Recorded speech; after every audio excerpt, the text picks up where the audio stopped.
Chakra. Amen. Praise God. So, let everything that has breath, Praise the Lord! isa pa po, let everything that has breath, Praise the Lord! Amen. Praise God. So, bago po, handa na po ba tayo kumanta, sumayaw? At bago po tayo kumanta, pinapagawa ko rin po ito sa John 18. Pero mag-stretch muna po kayo. Galaw niyo po yung kamay niyo po, arms niyo po, yung hips niyo po, legs niyo po. Kasi active po tayo ngayon sa pag-worship sa Kanya. Amen? Amen. So, handa na po ba lahat? Praise God.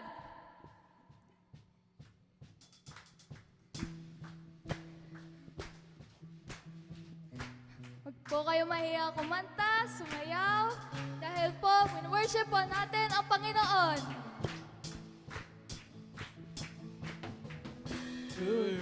I can do anything, I can do all things, 'cause it's you who gives me strength. Nothing is impossible to you, blind eyes are open.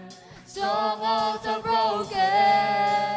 I am living by faith. Nothing is impossible. Woo! Nothing is impossible. Let's all sing. We're not gonna live.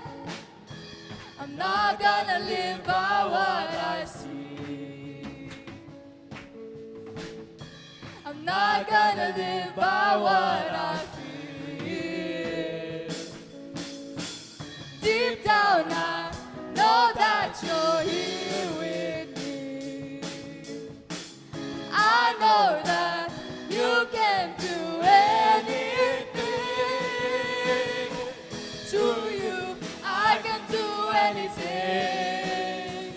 I can do all things. 'Cause it's you who gives me strength. Nothing is impossible to you. Blind eyes are open. Strongholds are broken. I am living by faith. Nothing is impossible. Raise your hands, church. Raise your voices. Nothing is impossible. Once again. I'm not gonna live by what I see. We're not gonna live by what we feel. I'm not gonna live by what I feel. Deep down I know that you're here with me. I know that you can do anything. To you, I can do anything. I can do all things. 'Cause it's you who gives me strength. Nothing is impossible to you. Blind eyes are open. Strongholds are broken. I am living by faith. Nothing is impossible. I believe, I believe. I believe, I believe in you. I believe, I believe. I believe, I believe. If you believe in Jesus. I believe, I believe. I believe, I believe in you. I believe, I believe. Oh, I believe, I believe in you. To you, I can do anything. I can do all things.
Amen po. Father, Hindi na po natin na amen, makapakulit amen. ulit. With the name of Jesus lang, church, the devil will run away. They will flee from us. His name is powerful. His name is healing. His name is great. Church, let us declare how beautiful His name is.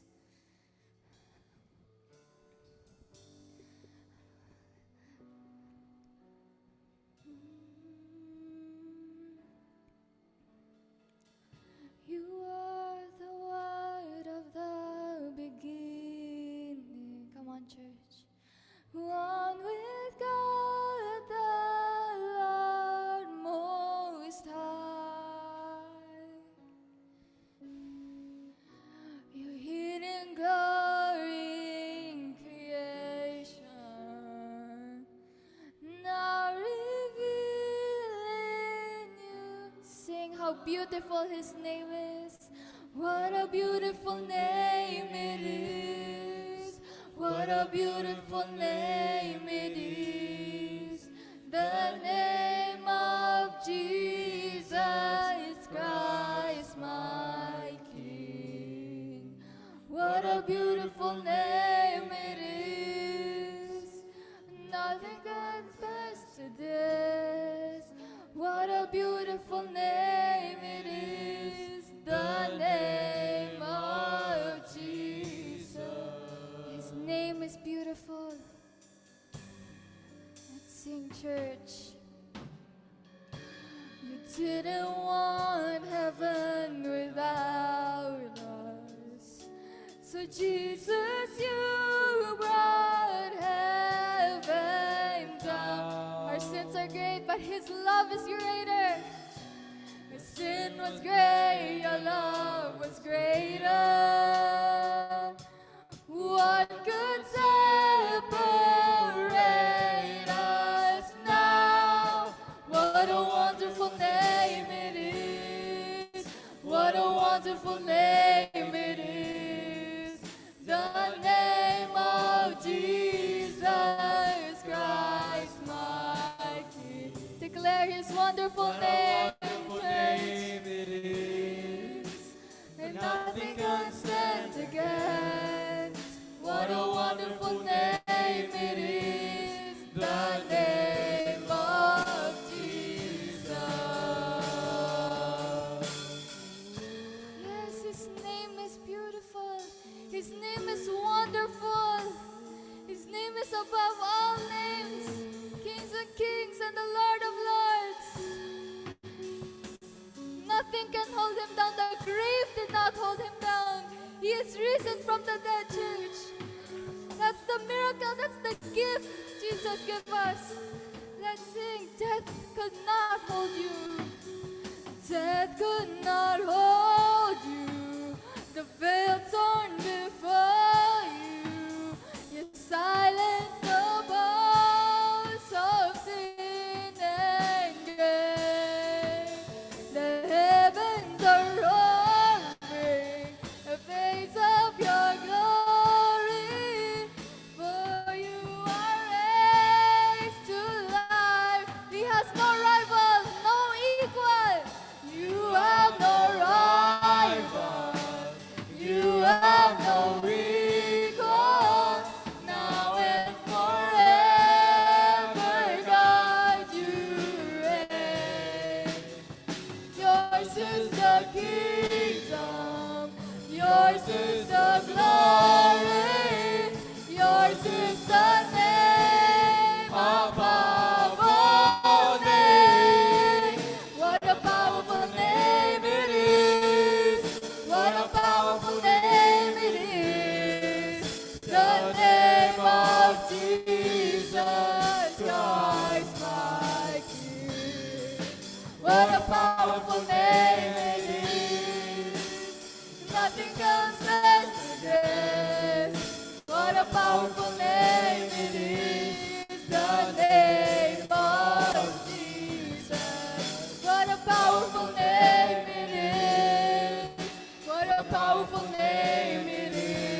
powerful name it is, the name of Jesus. What a powerful name it is, the name of Jesus.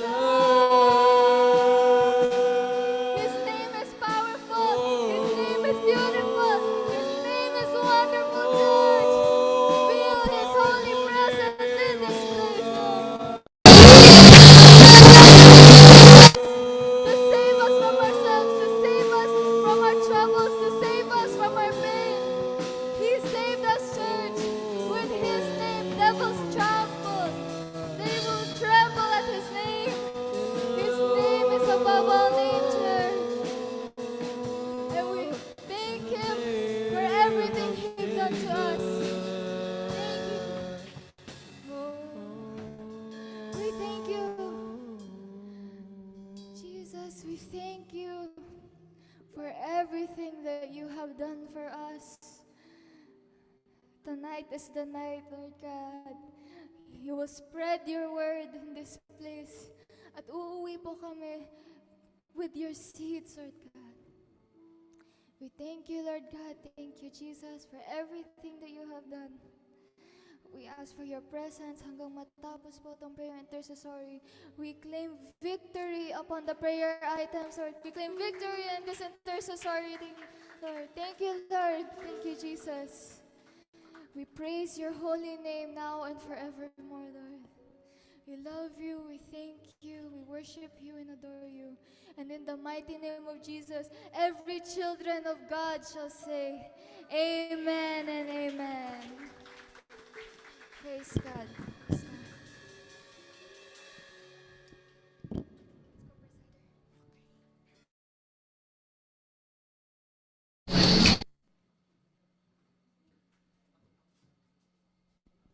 Amen. So, are we blessed for tonight, mga kapatid? Are we blessed? God is good. And all the time, God is good. So, praise God, no? So, talagang nakaka-bless. And truly, God is moving in our life tonight. And of course, sino dito hindi pagod? I believe lahat, galing sa work and so on. So, for tonight, let us put our hearts, amen, sa gabing ito. And of course, for tonight, we will proceed for our encouragement for tonight. And let us prepare our hearts to receive God's encouragement. And for tonight, our exhorter, may I call on Brother Aaron Rivera.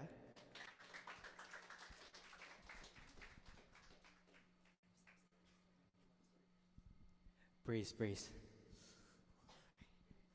Amen. Magandang gabi po sa inyong lahat. So, this will be my first time exhorting po, amen. So, please bear with me and let us all listen to the word of God for tonight, amen. So, bago po tayo magsimula, let us all bow down our heads and pray. So, yes, O God, Heavenly Father, we praise you, we glorify you, we honor you, Lord God. Lord God, thank you so much for giving this opportunity for us to gather once again, Lord God. I pray in the name of Jesus that you may guide me throughout the whole exhortation. Give me the wisdom, knowledge, and understanding, Lord God. And I pray that the rest of us po will listen the whole exhortation po, and that will understand something, Lord God. And the moment we step off the church po is we'll be able to apply these lessons po to our life in the name of Jesus. Thank you so much, Lord God. We love you and trust in you. In Jesus' mighty name we pray. Amen. Amen. So, I have a question po. Do you guys know the story po of Shadrach, Meshach, and Abednego po? Amen. So, for those who do not know that story po, we'll give a short summary po sa story na yan. So, let me read the Bible verse for tonight. So, it says here in the book of Daniel, chapter 3, verse 16 to 18.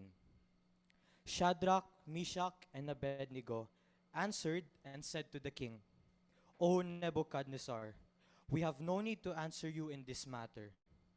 If this be so, our God whom we serve is able to deliver us from the burning fiery furnace, and he will deliver us out of your hand.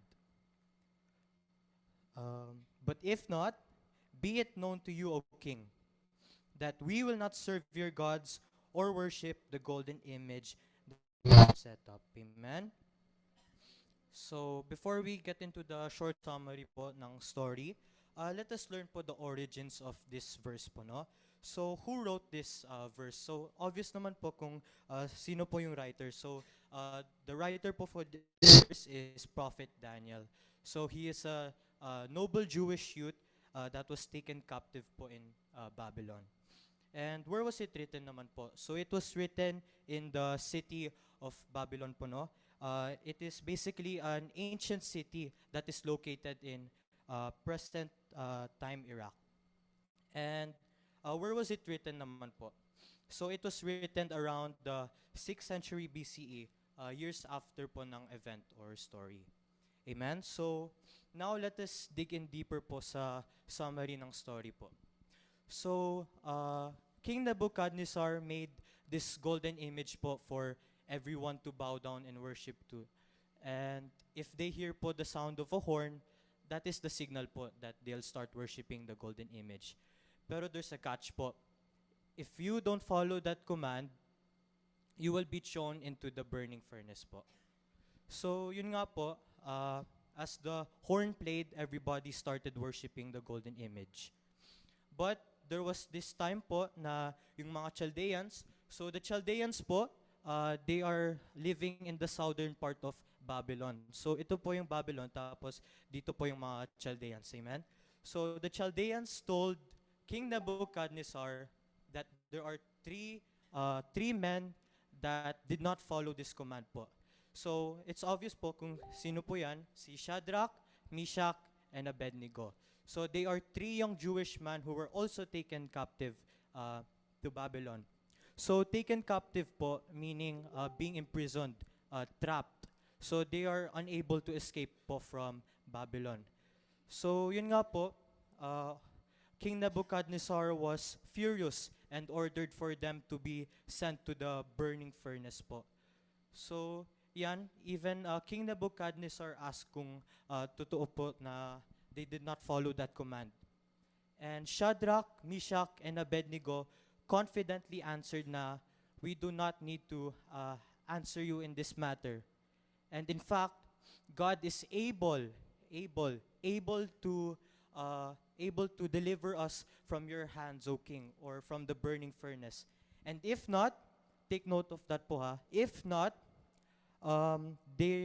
it's not gonna change their mind po na they'll start worshiping the other idols or yung other images po. No matter what will happen, they will still continue to serve God." Amen? So, yun, King Nebuchadnezzar sent them po to the burning furnace.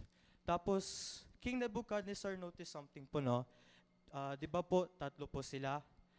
He noticed a fourth person inside the burning furnace. And what's even crazier po is they were not screaming in pain and it looked like they were completely fine po, no? So, that fourth person po is God, the pre-incarnated Jesus po, amen? So, yun nga po, King Nebuchadnezzar told them to get out of the furnace na po, and he was finally convinced that there is no other God but their God, which is our God po, amen? The one true living God. And even commanded his people na they should start serving the Lord po, amen? So, that is the summary po of the story. I hope all of you guys understood the story po. So, now let us move on po to the three main key points for this story po, or for this verse. So, una po ay yung unwavering faith and obedience po. So, yung unwavering meaning strong, still, it's not changing po. So, basically, your faith and obedience will not change. It will stay still. It will stay strong po. Amen? And this was shown in the story po, where, di ba po na King Nebuchadnezzar commanded for his people to bow down to that golden image. And if they do not follow, they will be thrown to the burning furnace. But despite that fact po, despite how bad that could sound, Shadrach, Meshach, and Abednego kept that obedience po to not bow down to the golden image po. Amen? Simply because they obeyed God. Simply because that is what is right po. Amen? So, whatever Shadrach, Meshach, and Abednego did po, that is something that we should be encouraged to do so as well. Just because everyone else are doing it doesn't mean we should follow as well. Amen? And if you know naman po na this does not glorify the Lord, this does not follow His commands, then we simply do not engage with it po. Amen? We obey God. Okay, so let me give po some examples to understand more about this key point po. So, una po, let's just say you're invited po to a party. You're invited to a party where it involves heavy drinking, it involves badly influenced people po. So yun nga, you were invited, but what's this? The consequence of you declining that invite is na you might lose them as your friends, or you might get criticized, you might get made fun of, okay? So that's the consequence for that. But the benefit po is how you chose to obey God. You chose to do the right thing po, amen? And that consequence po, that worldly consequence, it resembles po the burning furnace in the story po, no? So yun nga, those worldly consequences that you might get if you choose to obey God, it will not compare to the worth of glorifying God, the worth of following God po. Amen? So why do we choose po to obey God? It's very simple po. It's a way of showing our love, our genuine faith, and our gratitude po to the blessings that He has given us po. Amen? An example of that po is Jesus dying on the cross for our sins po. Amen?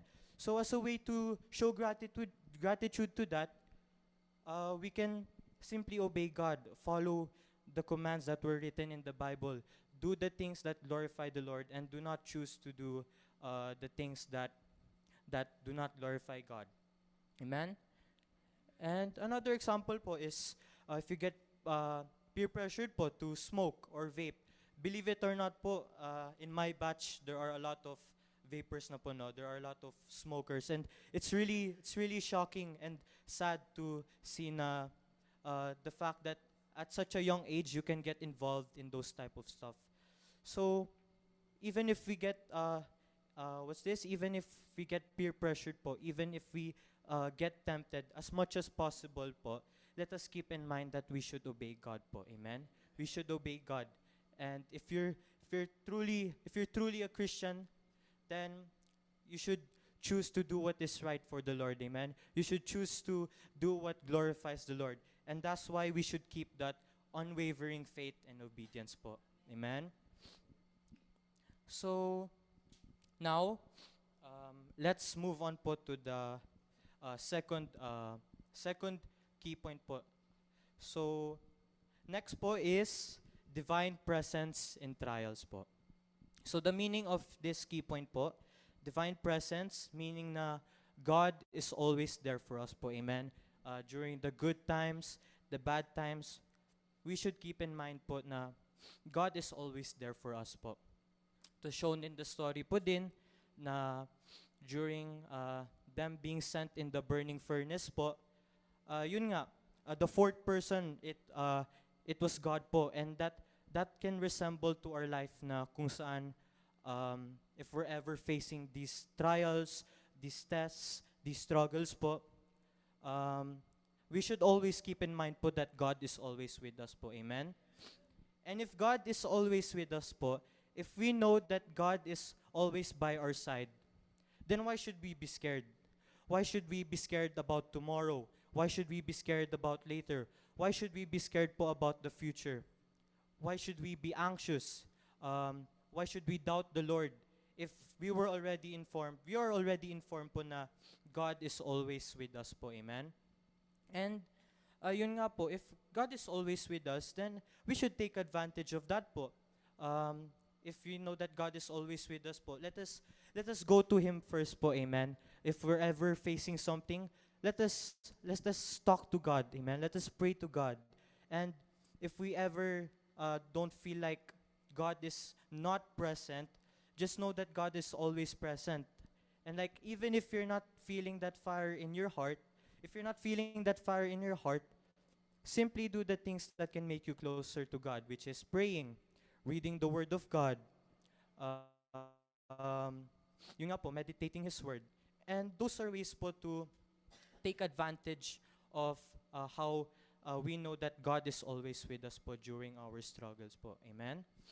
So, yun nga po, basically, if God is waiting outside the door, we should simply open the door and let Him come inside. Okay? Because we know that God is with us.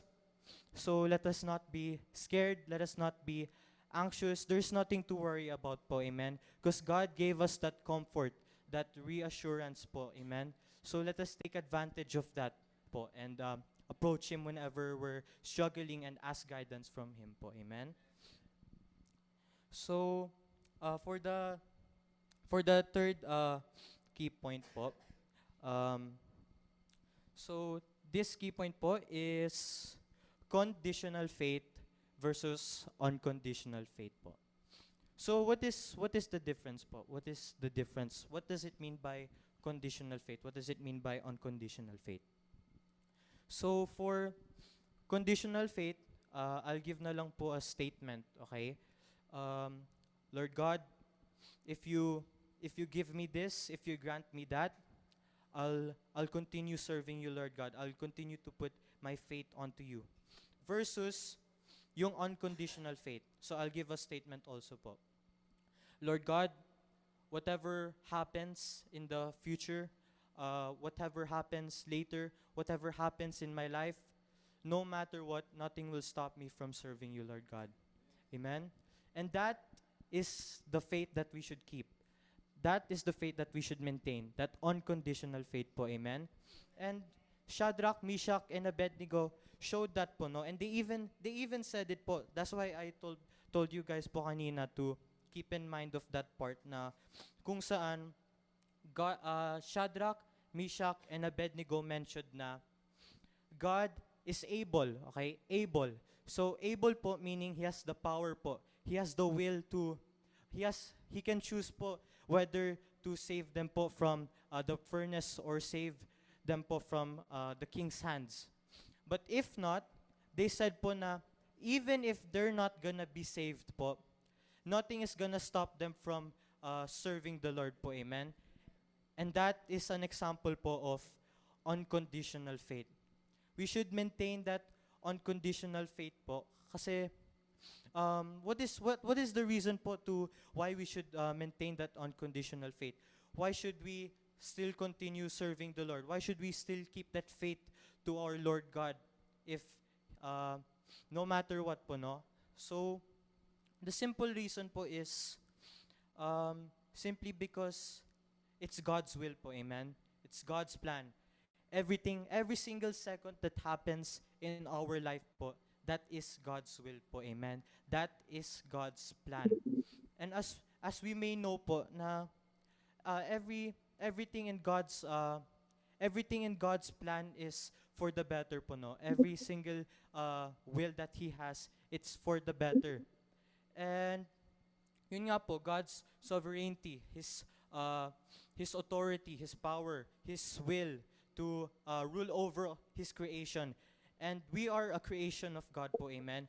And if we are a creation of God, then He created our lives.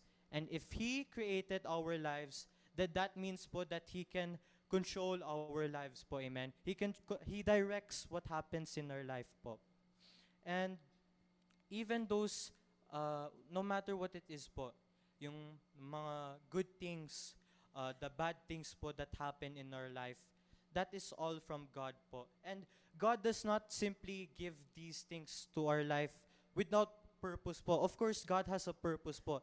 And soon, He will make us realize kung why did He do this, why did He do that in our lives po, amen? And yun nga po, we don't have the right to ask why is this happening po. Like why this circumstance po it's happening.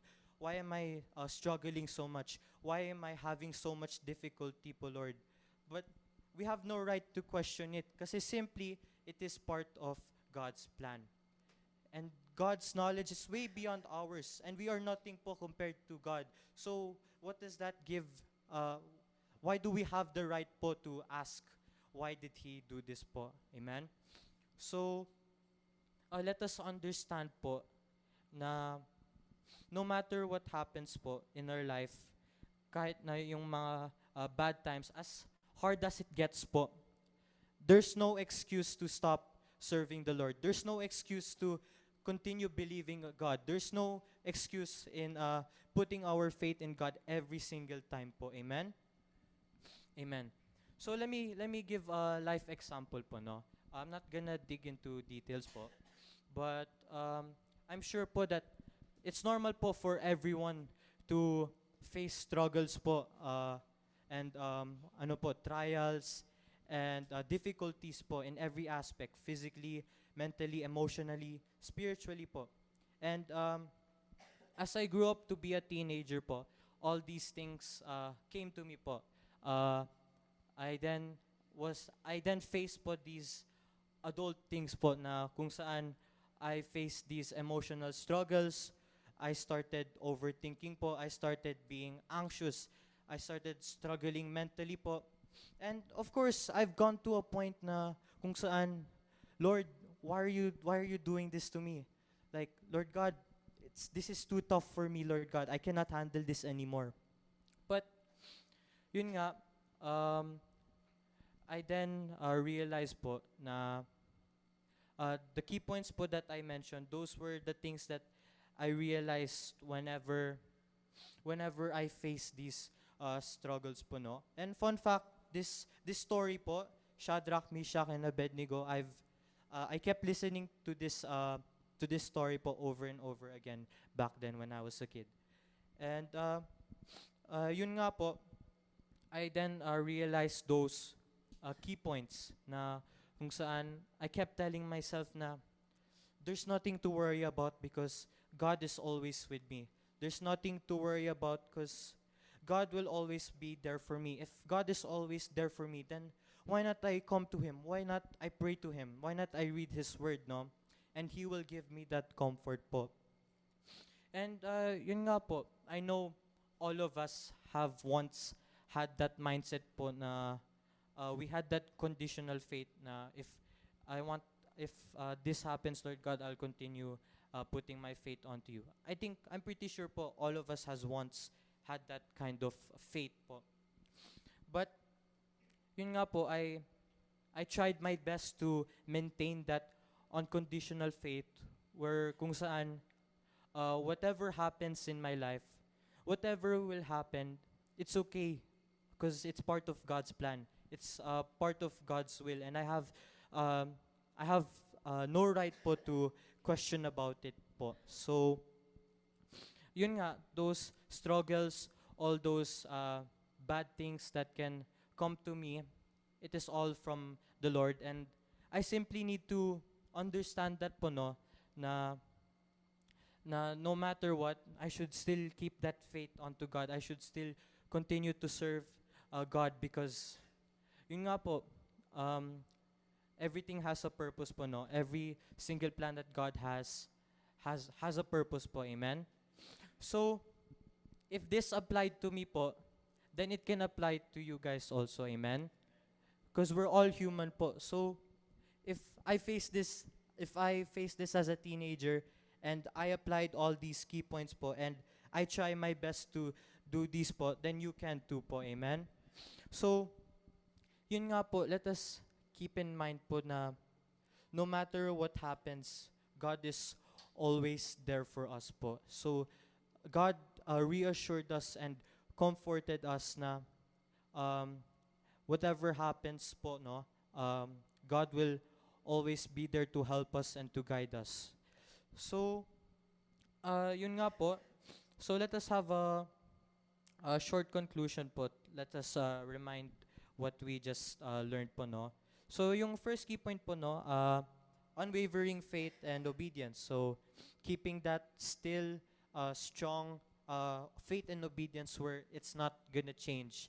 And these worldly things po will not compare to the worth of glorifying God and obeying God and putting our faith onto God po. Amen? So, for the second key point po is yung divine presence in trials. So, yung divine presence po in trials, so simply, God is always there for us during the good times, the bad times, the times where we succeed, the times where we fail. So, we simply need to remind ourselves na God is always there for us po. Amen? And if God is always there for us po, let us not be scared. Let us not doubt. Let us not be anxious po. And if God is always there, then He should be the first person we should go to if we're ever struggling with something. If we need guidance, if we need help po, what to do in this, what to do in that, we should always seek God first po. Amen? And last but not the least po, yung conditional faith versus unconditional faith. A conditional faith po, where you put in conditions in the line po, within your faith na you want, if this thing happens po, then I'll continue to serve God.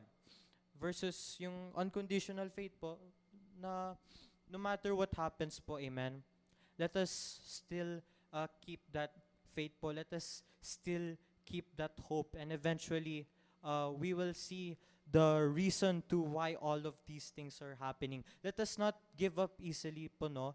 God will not give us something that we can't handle.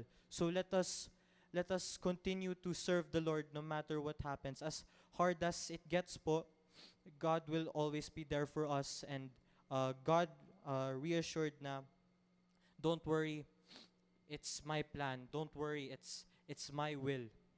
And God, we have no right po to question those things po. Amen? So,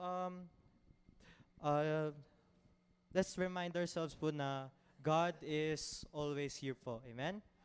So, to God be all the glory po.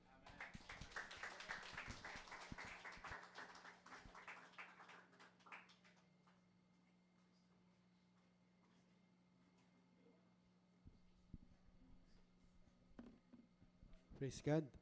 Salamat, Pastor Aaron. No? Yung mga batang katulad ni Aaron ay magandang pakinggan sapagkat alam naman natin na hindi sila nakapag-aral ng mga pinag-aralan ng mga matatanda. But nakikita natin yung kabutihan ng Lord sa buhay ng mga ganitong bata. Amen? God is good.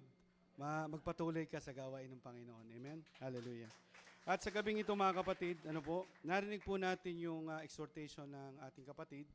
At binigyan niya po tayo ng tatlong key points na mahalagang matandaan natin, yung unwavering faith and obedience, divine presence, and conditional faith and unconditional faith. At sa gabing ito mga kapatid, sa ating grouping, mahati po tayo sa tatlo at may mag-lead po sa ating mga youth. Pero ini-encourage po namin na sa ating grouping, gaya po na exhortation sa gabing ito, na ganun din sa online, magandang gabi po mga kapatid sa online, sa inyo pong break room ay pag-usapan nyo po itong tanong na ito, sa inyong grupo. We will start our prayer 9:05 or 9:10, maximum. 9:10. We will stop yung ating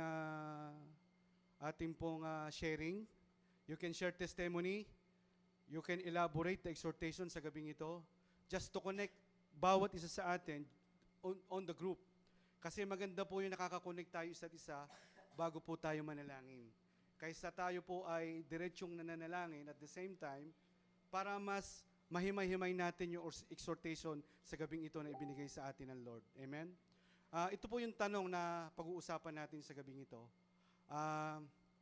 Ano ba yung mostly na nakikita natin na nakakaagaw? Dahil ang pinag-uusapan dito yung idols na gustong ipagpalit ng tatlong ni Shadrach, Meshach, and Abednego, ano po sa nakikita natin sa kapanahunan ito, ang mostly pinagpapalit ng mga Christian sa ating Panginoon o sa gawain ng ating Diyos? Ito po yung sagot na kailangan natin sagutin o i-share. At ano po ang dapat gawin natin bilang solusyon sa mga ganitong sitwasyon? Amen? Tayo po yung bumilang mula kay Pastor Joseph. 1, 2, 3. Sige, leader. Banggitin ko po yung leader mamaya. Sige po. Okay. Sister Shanto. Amen. So magandang 3.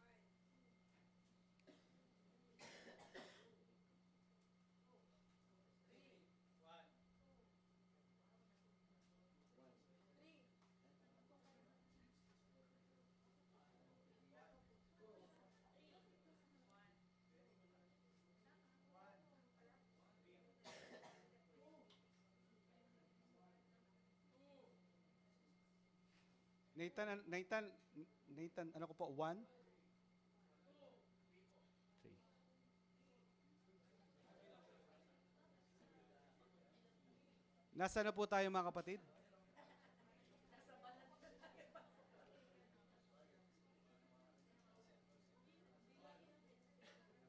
Okay na po tayo dyan sa uli? Okay. Mga kapatid, ang group 1 po ay pangungunahan ni Das Monteroyo. Pangalawa, sa group 2, si Nathan Abad. Pangatlo, si Maria Lay Esperanza. Ano po? Ang group 1 po ay dito, group 2, group 3 po doon. At sa online mga kapatid, si Pastora Cheryl na po ang bahala sa atin. Ano po? Tayo po yung mag-share sa ating break room tungkol po sa katanungan yon. Saan ba mostly pinagpapalit ng mga mananampalataya ang ating Diyos o ang gawain ng ating Panginoon? Ano po? Amen po, Pastor. So magandang gabi po mga kapatid. 9:10, mag-start po tayo mag-pray. Amen? So sa gabing ito ay 3 groups po din tayo. Ang first group po ay pangungunahan po tayo ni Pastor Elmer, nandiyan sa 22, sa ministry po ng mga prayer items. Sa pangalawa naman po ay si Sister Daisy, Pwede bang ma-project ng daw yung tanong Outreach 8 po. sa screen? At ang group 3 naman po sa ating Sino bang break pwedeng room ay magkuhan si dyan? Pastora Annabel po, nandiyan sa Pakitype 17. na lang at saka So, pakiproject yung tanong sa screen. ayan. Pakitandaan na lang po natin ang tanong kung just in case ay i-send po natin sa grupo yung tanong mamaya. Maraming salamat po. I-open ko na po ang break room.